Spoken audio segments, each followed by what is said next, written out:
अस्सलाम वालेकुम। किसी की ज़िंदगी को बेहतर बनाने के लिए आपको बहुत ज़्यादा अक्लमंदी की, बहुत ज़्यादा तग-ओ-दो की और बहुत ज़्यादा वसाइल की ज़रूरत नहीं होती, बल्कि एक बात का ख्याल रखना पड़ता है। You just have to care and give them proper respect.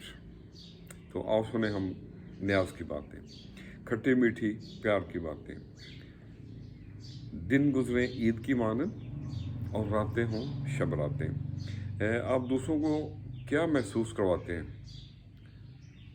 आपके अपने बारे में कहने के लिए इतना ही काफ़ी है। जब रुखसत हों तो हमेशा अच्छे तरीके से, मुस्कुराहट के साथ, और जहाँ मुमकिन हो सके तो एक जादू की जफ़ी के साथ रुखसत हों। और जाते हुए अच्छी सोचें और अच्छे लम्हात छोड़ के जाएं। आइए आपको ज़िंदगी के कुछ सुनहरी असूल बताते हैं। इबादत से पहले यकीन करना बहुत ज़रूरी है। बोलने से पहले सुनना ज़रूरी है।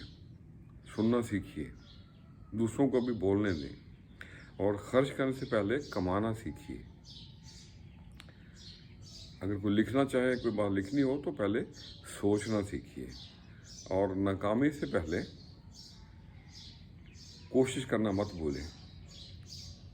और मरने से पहले मेरे भाइयों जीना सीखिए। अल्लाह हाफ़िज़।